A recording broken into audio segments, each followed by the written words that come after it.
Yes, the Matt Kwasiborski Show, calling you live and direct from Washington, D.C. on a beautiful spring day. Have to get outside, enjoy the sun today. The winds were gone last night when I was talking to John about Philadelphia sports.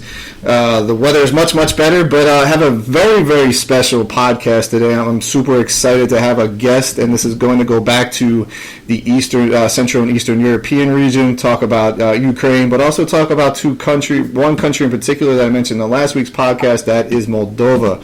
So I am pleased to introduce someone that I reconnected with, I would say it's been about 16 years, and this is Dr. Ekaterina Lokoman. How are you today, Doctor? I'm very well. Thank you very much, Matt, for having me. Yes, I appreciate your time, and I just want to read to our guests exactly what you've been doing since we met each other in Prague in 2007 when I was working with the Fund for American Studies. I was directing a smaller journalism institute called EJI, the European Journalism Institute, and Dr. Lokoman was then a journalist from her home country at Moldova at the time. But I just want to give a little bit of background, and then we're just going to jump into the podcast. So Dr. Lokoman has had a tremendous career. As for me, that was a director of students or participants to see their career. And when I was on LinkedIn about 2 months ago, I saw that she is a professor at the University of Pennsylvania. Dr. Lokoman is a senior lecturer in international studies at the Lauder Institute at University of Pennsylvania, which is an Ivy League school. She also holds an appointment in the Department of Political Science at the University of Pennsylvania. Her research focuses on comparative foreign policy analysis, the politics of alliance formation, mass media, public opinion, diplomacy, and geopolitics of the national interest, with a regional emphasis on Central and Eastern Europe and the former Soviet Union. Before Penn, she was a lecturer at the MA program of the United Nations and Global Policy Studies at Rutgers University in New Jersey.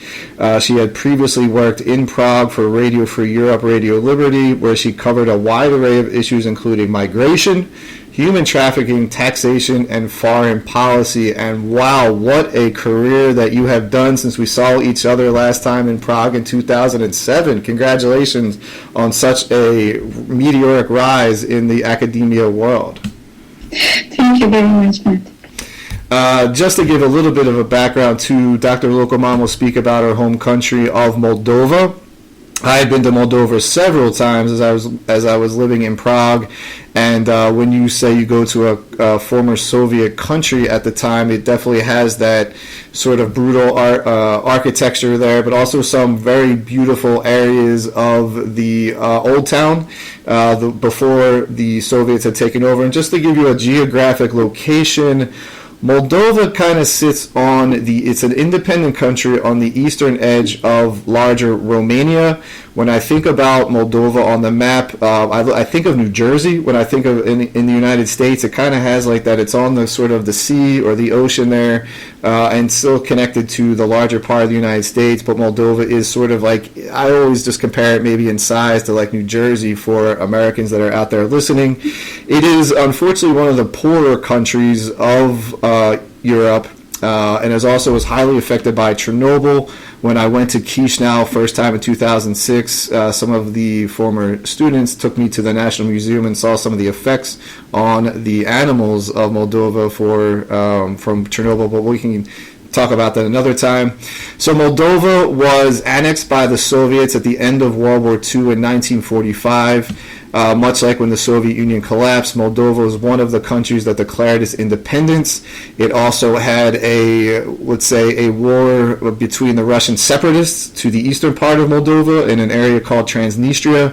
Transnistria is an annexed region by Russia today is similar to what you see if you're following Ukraine war up in the Donbass, where the Donetsk People's Republic, Luhansk People's Republic, and Crimea have been annexed. And also we talk about Georgia in Abkhazia to the west part of the country of Georgia, and also South Ossetia, which is kind of like north central, have been annexed, and it sort of makes it a very complicated situation for people to understand the geopolitics. But it also has become a hot point, Ekaterina, Moldova. We've seen in the news, in the Washington Post, the New York Times, I'd say the Wall Street Journal, and even through Twitter and all those sources about Moldova. Why has Moldova all of a sudden become part of the forefront in what seems Russia's continued expansion of their aggression, of their invasion of Ukraine? Thank you so much, Matt, again for having me here. So before I start, I would also like to only mention that Transnistria is not annexed by Russia as the other regions in Ukraine have been. It's actually one of the desires of the political elite in Tiraspol, which is the capital of the Brekolai region, to one day be part of Russia. Okay. But because of the geographical location that Transnistria does not border directly Russia as the Donetsk People's Republic or the Luhansk People's Republic, there is a border between those regions and Russia, it is much easier for Russia to annex them. Whereas with Moldova, because Ukraine is in the middle, for Transnistria, it's this is not possible. But to go back to your question about why is Moldova so much, unfortunately, for me as a Moldovan, we are. Growing up in one of the smallest countries in Europe, and as you mentioned, one of the poorest countries in Europe, it was always nice for us to know that we are like in the attention of big politicians, Western politicians, and newspapers.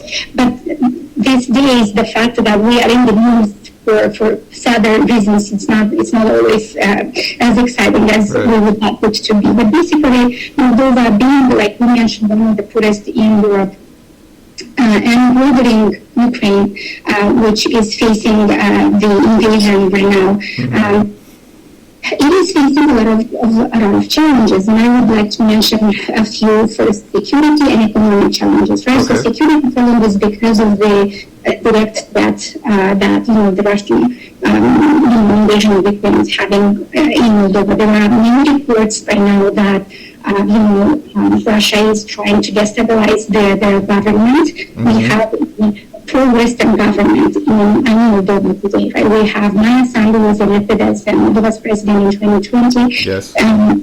She was Harvard educated, worked at the World Bank, and is very, she won the elections on this premise of fighting corruption and bringing Moldova into the European Union. Mm-hmm. Now, unfortunately, because of the war and all of this crisis that kind of keep coming and they don't end, so the fight against corruption is not as big as a priority from what I understand, reading the news and everything in Moldova right now. Really, the priority is security and economic issues. And the economic issue is the problem that Moldova is very much.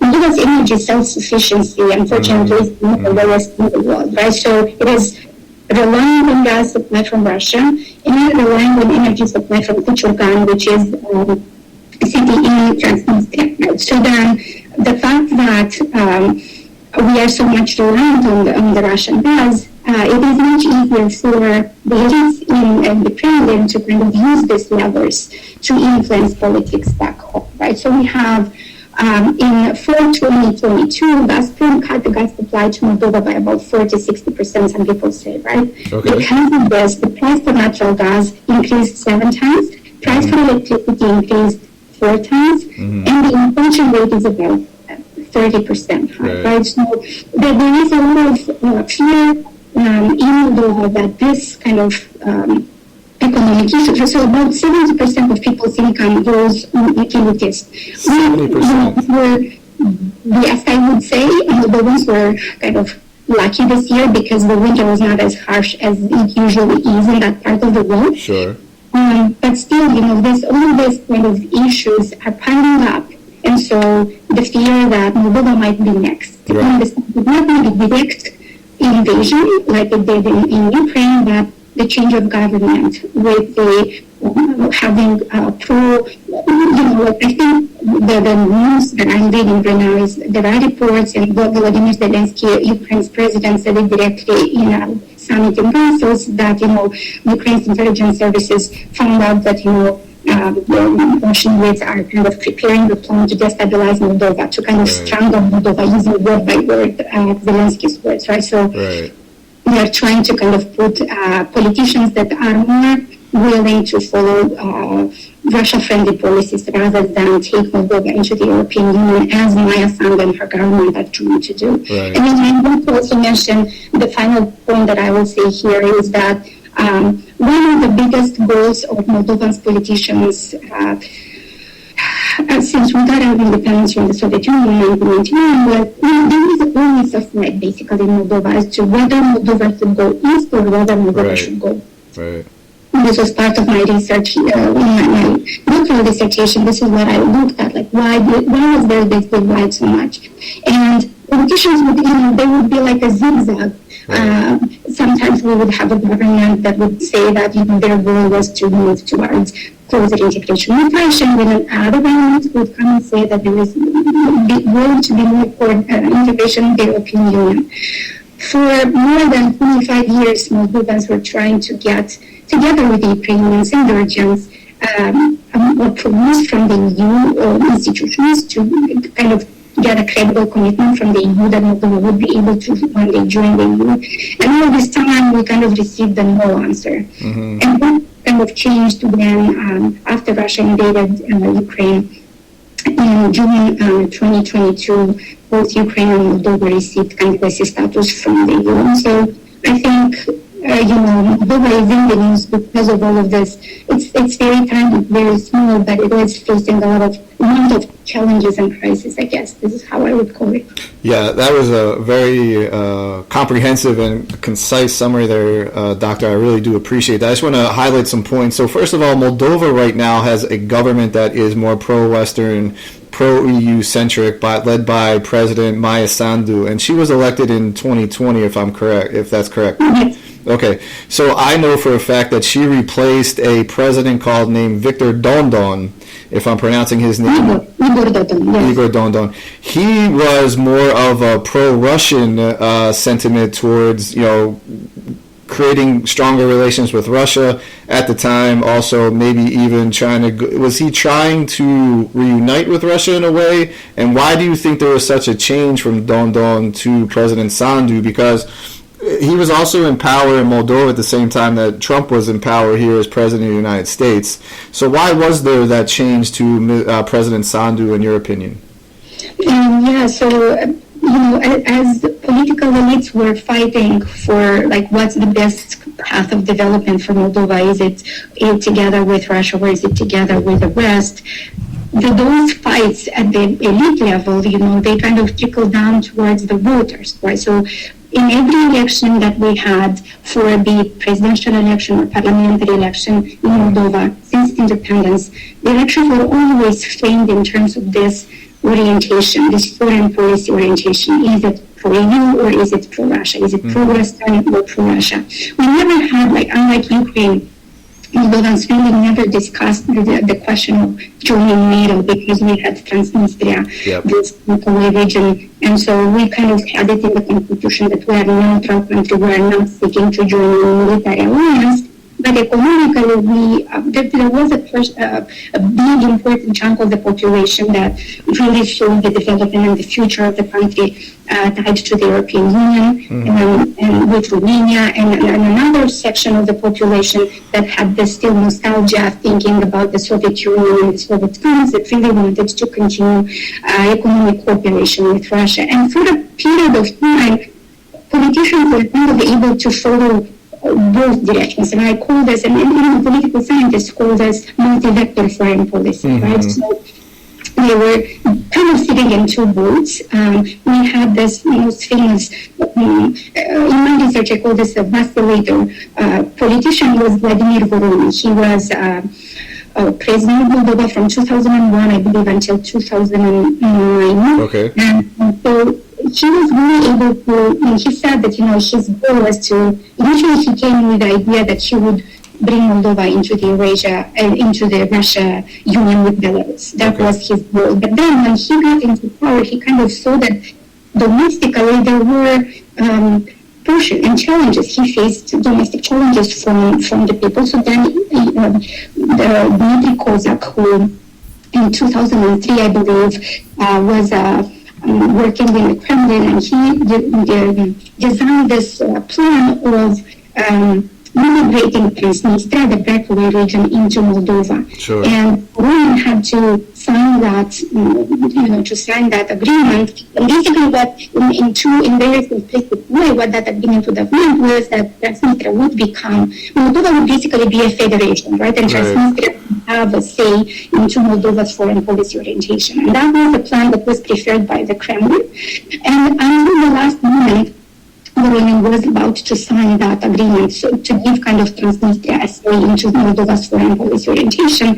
And there are reports written on this that Vladimir Putin was about to travel to Moldova to celebrate this kind of signing of this agreement, in which finally a frozen conflict would be solved and Russia would be seen as a guarantor of peace in Europe. Right. And then in the last moment, Vladimir Voronin decided not to sign the agreement, right? So there were even reports, I don't know how truthful they were, that there were reports that, Vladimir Putin's cook and Vladimir Putin's, team was already en route to Moldova. And then, Vladimir Voronin, Moldova's president, had to call Putin and say, unfortunately, I'm not signing this. And because of that, dissensions between that, Putin kind of disregarded Vladimir Voronin going forward. So then Vladimir Voronin had to switch his orientation toward the West, toward the European Union. Okay. So, and this is the story up until, again, I'm simplifying this, like 20 years of history in Moldova.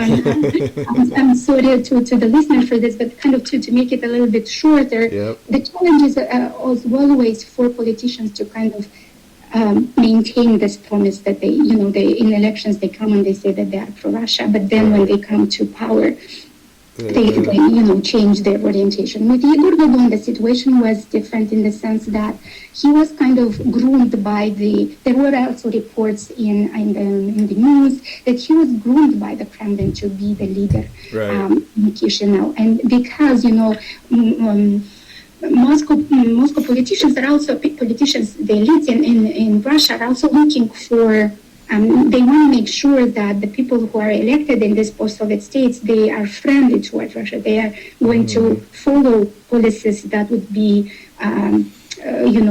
beneficial to Russia, let's say, to Russia's interests in this near abroad region, as you know. Yep.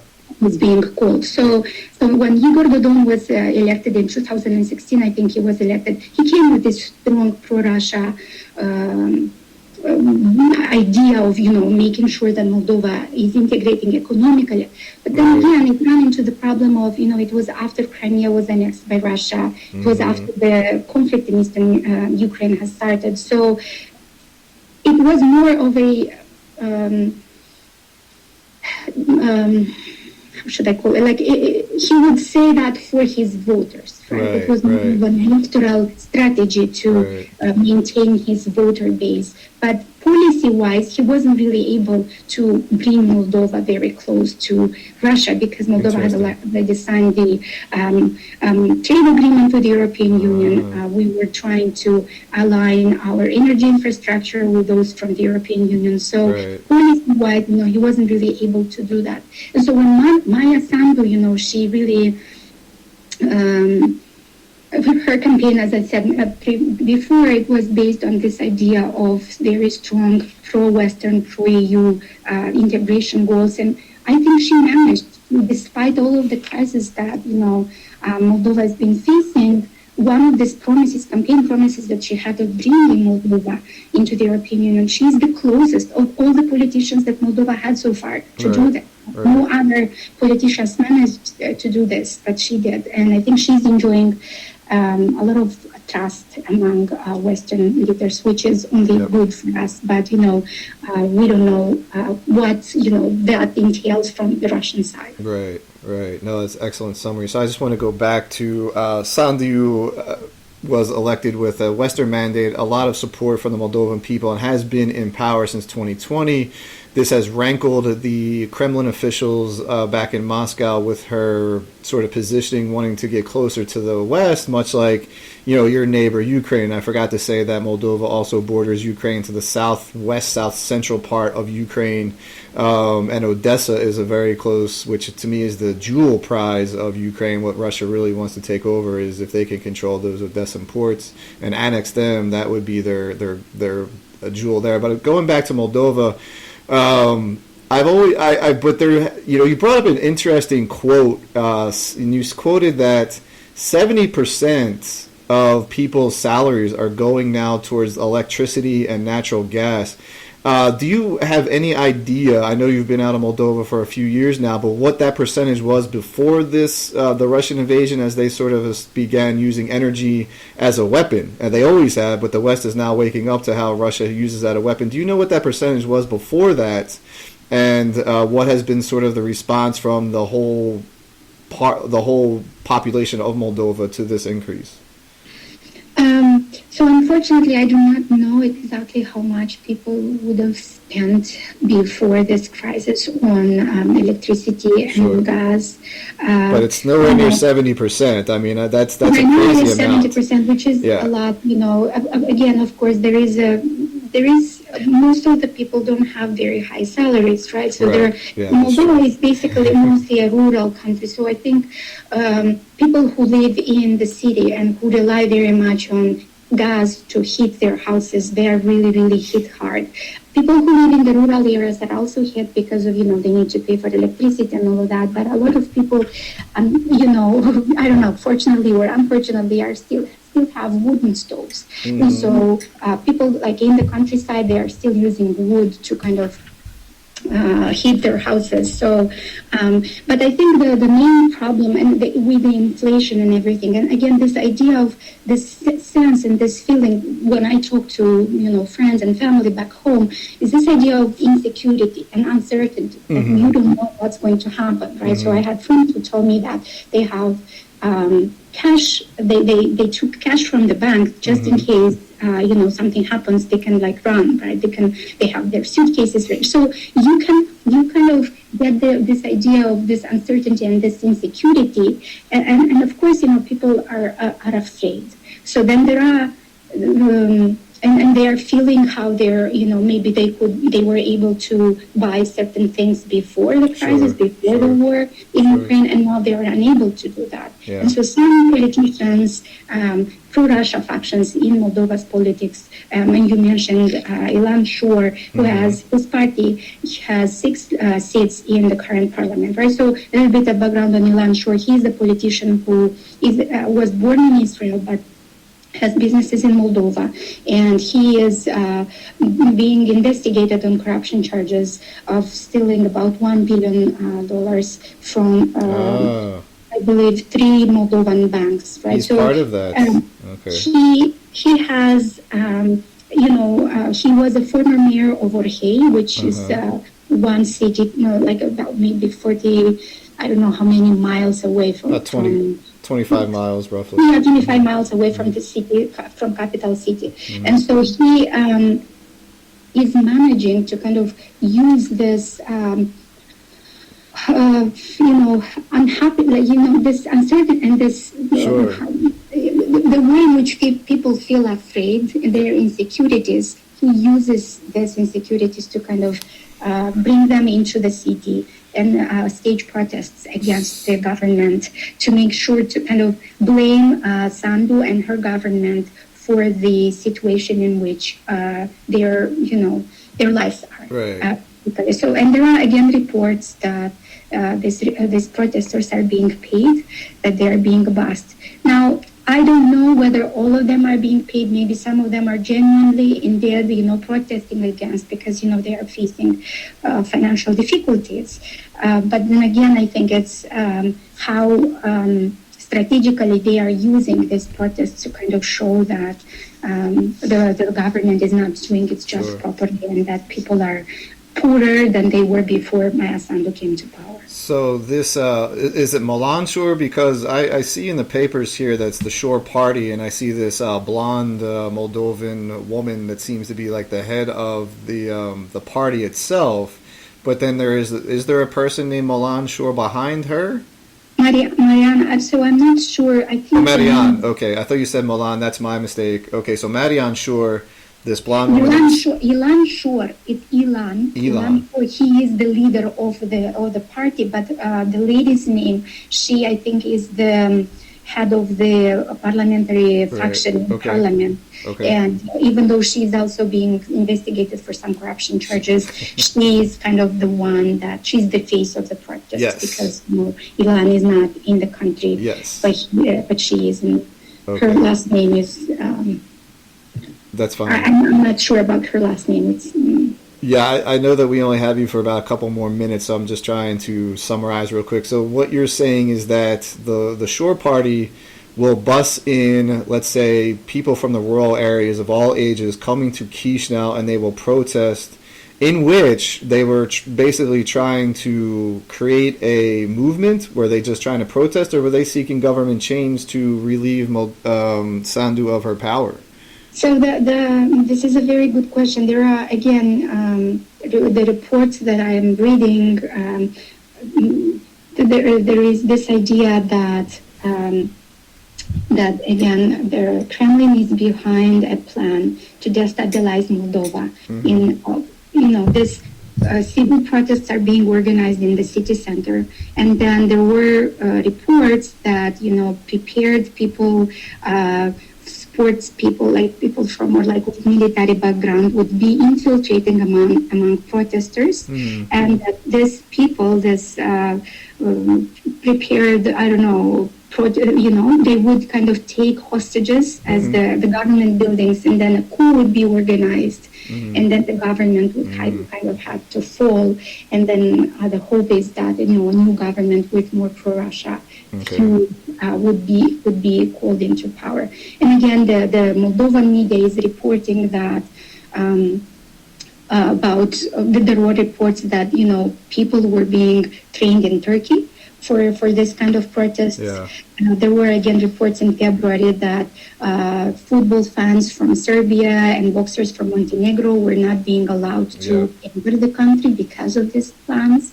So everything is kind of, the government, I think, Moldovan government is also facing this challenge of how much information do they allow to kind of trickle down to the public. At the same time, trying to kind of manage the situation behind the scenes. That's why I think there was a change in government, right? We had Natalia Gavrilidze as the Prime Minister of Moldova since Maia Sandu was elected president, but then recently in February she had to step down, and a new Prime Minister was named. Dorin Recean is his name, and so he has. And when Maia Sandu announced his name, the idea again, she said that the new government's strategy and goal is to maintain security of the country. So there are things kind of changing, and we don't know exactly how they are trying to do, but there are these ideas that through these peaceful protesters, there might be people who will be able to kind of create more chaos and more violence, and this is how the government would be toppled down. Very, very interesting summary of how you think that a potential change could look like. The last quick question that I wanted to ask is that today I saw that the Parliament of Moldova officially ended the idea of a Moldovan language, which I didn't know existed. I always thought Moldovan spoke Romanian, i.e. with a bit of a different accent than if you go to like Bucharest.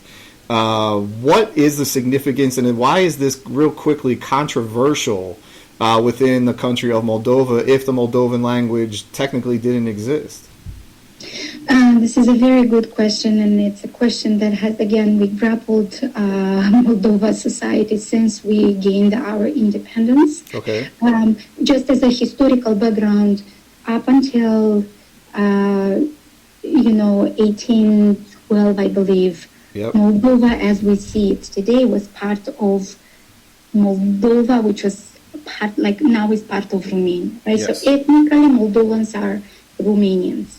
Now, when, the Tsarist Empire, after the Russo-Turkish War in 1812, they annexed Basarabia, which is Bessarabia, right? So they annexed it. For about 100 years, that part of Moldova was part of the Tsarist Empire. And there was this attempt all the time by the then Tsarist authorities and the Soviet authorities to kind of erase this idea that there is a link between Moldova and Romania. There was always this attempt of trying to kind of create an artifact that Moldova is an independent country, that there is no historical link whatsoever with Romania. Well, in 1918, right after the First World War, intellectuals in Basarabia, the historical name of Moldova, if I can say it so, managed, because Russia was, weak right after the Bolshevik Revolution, they managed to vote in the parliament to reunite with Romania. So during the interwar period from 1918 to 1941, Basarabia was part of Big Romania, that was called Big Romania. And so during this time, the intellectual life was very active in Moldova. There were very big links between Bucharest and Chisinau. The language that my grandparents, they were speaking Romanian. Right. And then when Soviet Union came back after the Second World War and created Moldova as one of the Soviet republics, one of the 15 Soviet republics, again, this effort of trying to kind of convince the local population that there is no ethnic connectivity to Romania, to kind of not create this nostalgia maybe back to the Romanian side. So everything was changed. The way in which the language that we were speaking, and my parents even, they were born, they grew up in the Soviet Union. I grew up in independent Moldova. I would say that I speak Romanian. They would tell me that they speak Moldovan. And we never kind of differentiated. Like, for me, it was the same language. Now, my parents were speaking Moldovan, and they were writing it with the Cyrillic alphabet. Because we were in independent Moldova, we were writing it with the Latin alphabet, just like the Romanians do. And so for all of these years, since 1991 up until now, there was again this debate in Moldova. Are we speaking Romanian? Are we speaking Moldovan?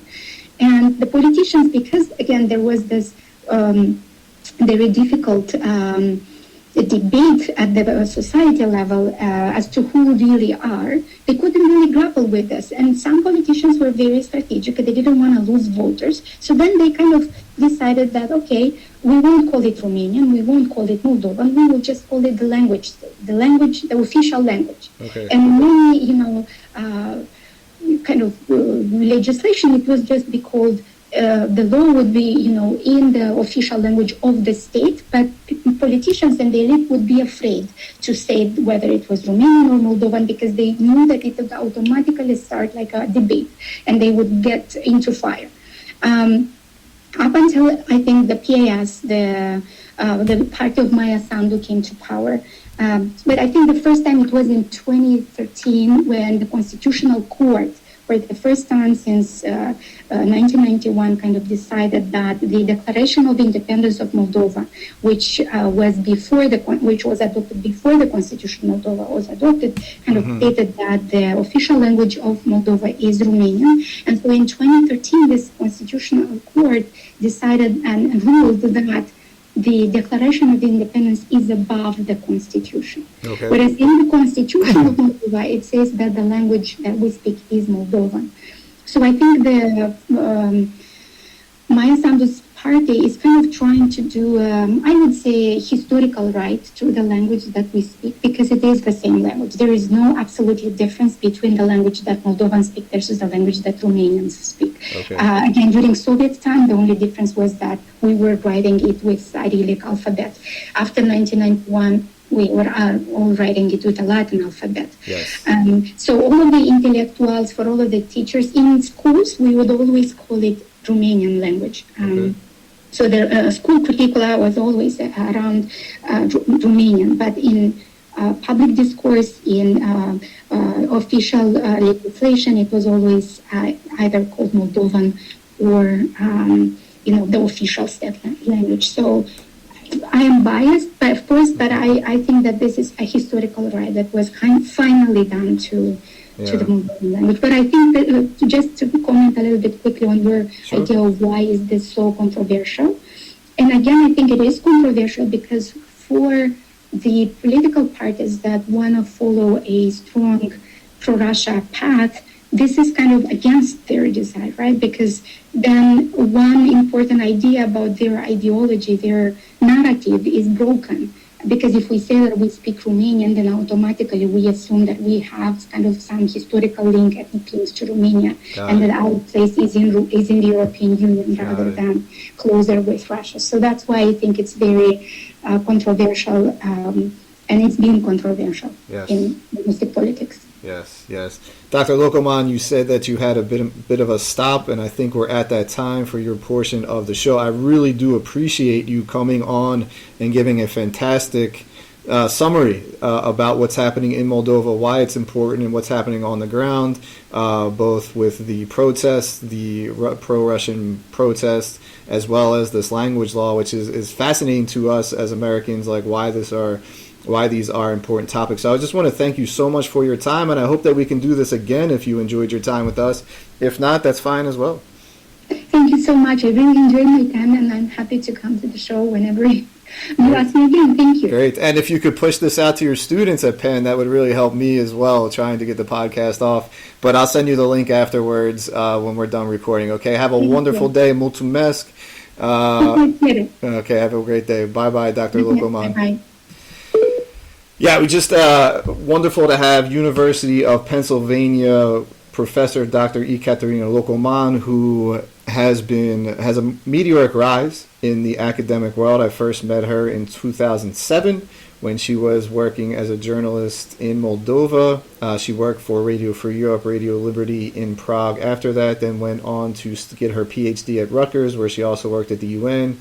Then landed a job at the University of Pennsylvania. Just an amazing career and great to meet. And basically about 2 weeks ago, I was in Philadelphia, and I said, love to come get coffee with you. We had coffee. She gave me a nice tour of the University of Penn's campus. Even though I'm a local Philadelphian, I had never really been to Penn's campus, so it was great to see and just great to catch up with her. And trying again to give people an understanding that while we hear so much about Ukraine, which we should, as we know, but I also like to get the surrounding areas. Last week we talked about Georgia on the foreign agent law. I discussed that a bit, what was happening. I was getting live updates from the ground of Georgia, and that law has been repealed by the Georgian parliament, so that is no longer up for debate as of now.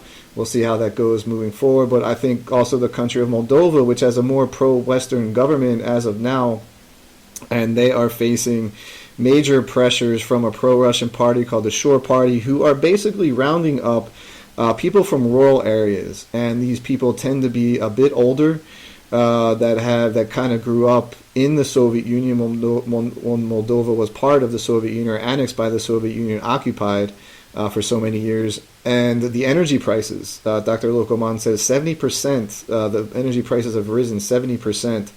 Which is gas and electricity, which a majority of comes from Russia.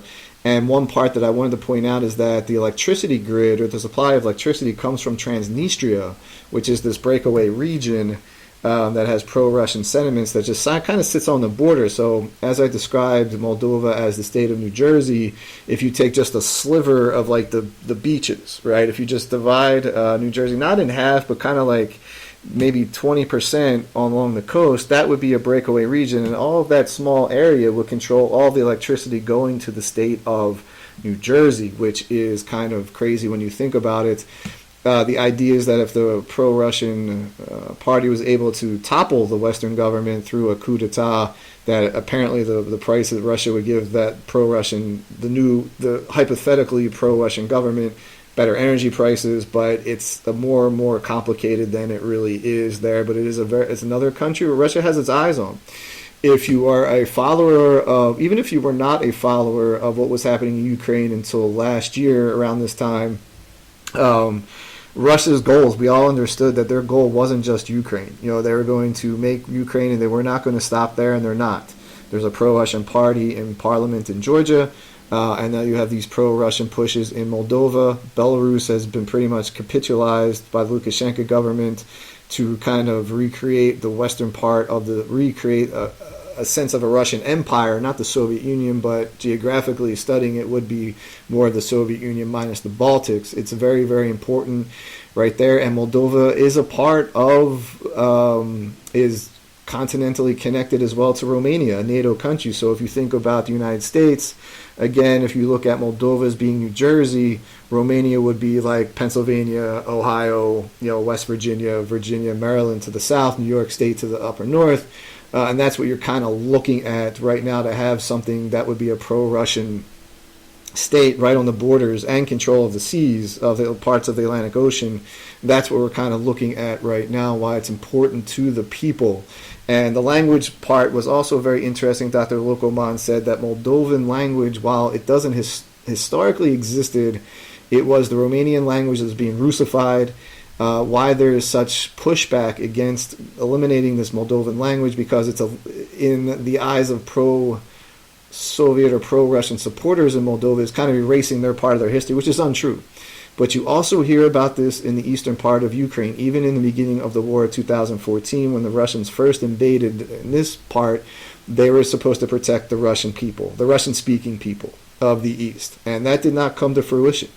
Everyone in Russia and the Kremlin thought all of the Russian-speaking part of Ukraine, which is mostly the south and east, would just capitulate and go to Russia. That's untrue. That's untrue. And while you kind of see these things happening in Moldova, and it's a controversial thing, of course it's controversial when the bill is passed, but it's more of a symbolic in nature in terms of the everyday practicality of what's happening on the ground in Moldova. It's been the Matt Kwasiborski Show. By the way, the music I played in the beginning, I asked Dr. Lokoman if there's a particular Moldovan song or an instrument. She says she likes the Nai instrument, which is what you kind of hear that we played. I'll play a little bit more. It has the YouTube videos from something from a Romanian wedding, and you can hear there's on my videos a young boy playing this song, and we're going to take it out of there at that point.